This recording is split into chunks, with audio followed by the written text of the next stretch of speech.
रविवारी दिवसभरातील मोठ्या टॉप 9 बातम्या।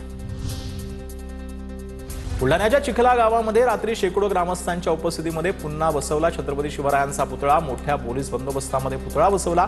पुतळा हटवण्यावरून झालेल्या हाणामारीच्या वेळी महिलेला निर्वस्त्र होईपर्यंत मारहाण झाल्याचा व्हिडिओ व्हायरल झाला।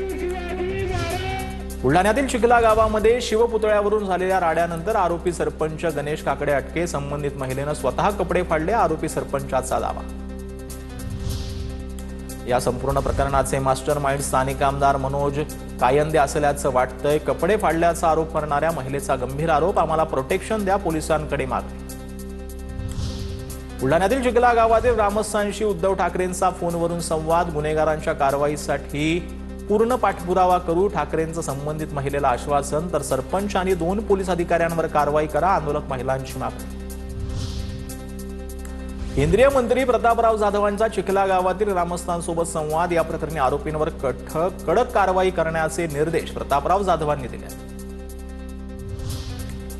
मोहोळमध्ये विनापरवानगी छत्रपती संभाजी महाराजांचा पुतळा उभारला। काल मध्यरात्री शंभूप्रेमींकडून मोहोळ एसटी स्टँड समोर पुतळा उभारण्यात आला।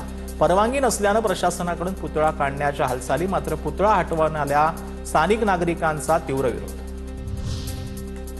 परळीमध्ये मृत महादेव मुंडेंच्या दोन्ही मुलांना मारहाण, 2 अज्ञातांविरोधात गुन्हा दाखल। वाल्मिक कराडच्या मुलाकडून आमच्या कुटुंबियांच्या जीविताला धोका, ज्ञानेश्वरी मुंडेंचा आरोप, पोलीस अधीक्षकांना सुरक्षेसाठी अर्ज।